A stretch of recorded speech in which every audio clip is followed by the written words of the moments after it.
নমস্কার।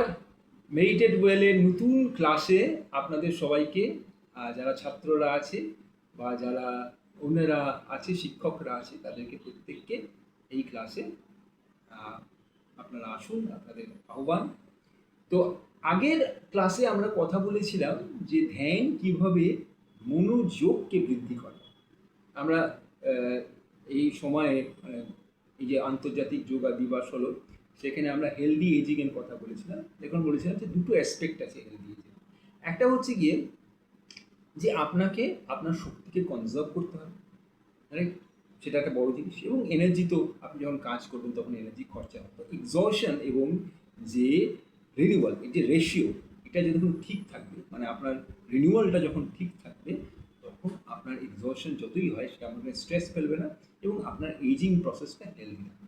যখন এক্সশন বেশি হয়ে যাবে, যখন অস্থিরতা বা এই সমস্ত বেশি হয়ে যাবে, অন্যান্য যে সমস্ত মানসিক জিনিসগুলো হয়, এবং তার তুলনায় যদি রিনিউয়াল মানে ঘুম, যে আমাদের রিনিউ করে, ভালো খাবার বা ধ্যান, এগুলো যদি কমে যায়, তাহলে আমাদের কিন্তু এক্সশন হবে, আমাদের স্ট্রেস বাড়বে, আমরা তখন আর ভালোভাবে কাজ করতে পারবো না এবং আমাদের এইজিংটা আনহেলদি। সেই জায়গা থেকে আমরা শুরু করেছিলাম, সেই জায়গা থেকে আমরা কমন হেলথ প্রোগ্রাম করেছিলাম, common health yoga, common health protocol সেটা করেছিলাম।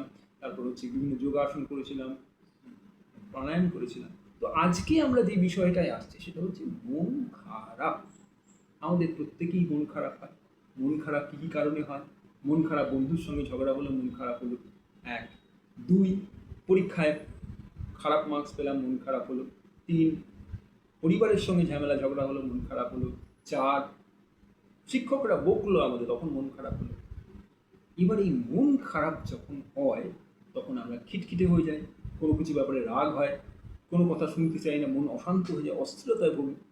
তাই মন খারাপ হলে যেমন শরীর খারাপ হয়, তেমনি মনটাও খারাপ হয় এবং এটা কিন্তু খুব স্বাভাবিক একটা ব্যাপার। মন খারাপটা কিন্তু খুব একটা খারাপ ব্যাপার নয়, এটা স্বাভাবিক ব্যাপার, প্রত্যেকেরই মন খারাপ হয়। আমার মনে আছে আমার ছোটোবেলায় কোনো কোনো সময় মন খারাপ হতো কোনো কারণ ছাড়া, সেরকম আমি দেখতে পাচ্ছি না কিছু কারণ আছে, কিন্তু মনটা খারাপ হয়ে গেছে। তো সেই সময় আমি, আমার গল্প ছিল, আমি গিয়ে সব সময় গিয়ে, একটা গাছ ছিল আমার গাছ বন্ধু, সেখানে গাছের তলায় বসে থাকতাম, পাখি দেখতাম, গাছের যে পাতাগুলো সেগুলো দেখতাম, আকাশ দেখতাম। এই দেখতে দেখতে আমার ধীরে ধীরে প্রকৃতির সঙ্গে থাকতে থাকতে মনটা শান্ত হলো। তার মানে কি, প্রকৃতি আমাদের মনকে কিন্তু শান্ত করে। আমাদের মনের যে অস্থিরতা, এই যে আমরা বর্তমান যুগে বাস করছি, এই বর্তমান যুগে আমরা দেখতে পাচ্ছি সামাজিক একটা অস্থিরতা, সারাক্ষণ একটা অস্থিরতা আছে, সামাজিক মাধ্যমে অস্থিরতা আছে, এবং আমরা দেখতে পাচ্ছি যে আহ, পারিবারিক অস্থিরতাও থাকে, ঠিক আছে, প্রকৃতি যেটাও সেটাও অস্থির হয়ে আছে। তো এই সমস্ত রকম অস্থিরতার মাঝে আমাদের মনটা বারবার অশান্ত হয়ে যায়।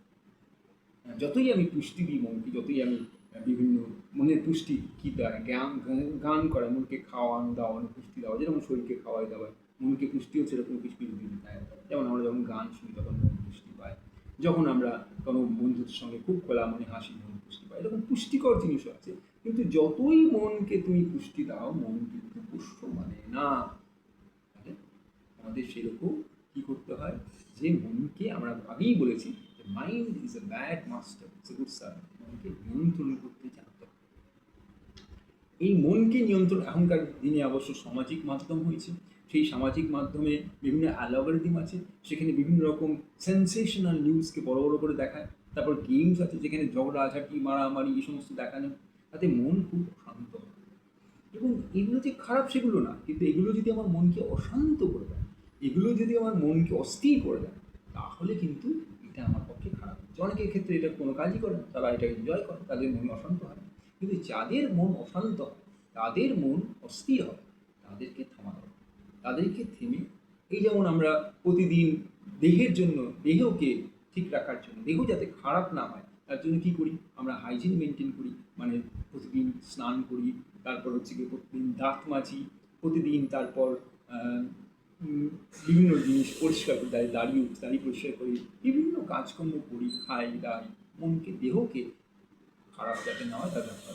তেমনি মনকে খারাপ যাতে না হয় তার জন্য একটা বিশাল ভূমিকা, কার্যকারী ভূমিকা পালন করে ধ্যান। ধ্যান যদি আমি প্রতিদিন একটু একটু করে করতে পারি, তাহলে সেক্ষেত্রে আমাদের মন খারাপ হবে না।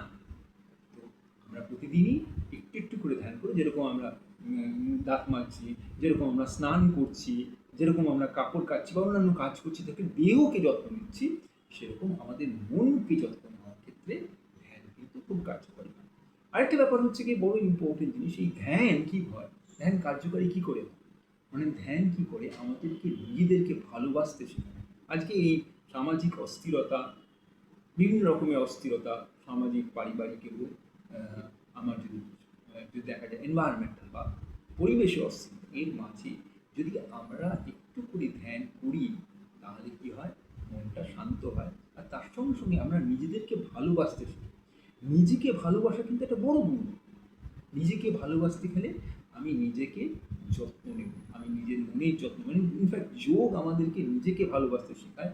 কারণ আমি যতটা নিজেকে ভালোবাসতে পারবো, ততই আমি লোককে ভালোবাসতে পারবো, এটাই যে যোগের দর্শন। তো আমার যখন আমি ধ্যান করি, সেই ধ্যান করার ফলে আমার কি হয়, আমার মনে শান্তি আসে, আমার মনে তখন এই বিরক্তি ভাবটা চলে যায়, আমার মনের আবেগটা অনেক সুন্দর। তো সেটাই হচ্ছে মন খারাপের ক্ষেত্রে একটি গুরুত্বপূর্ণ টোটকা হচ্ছে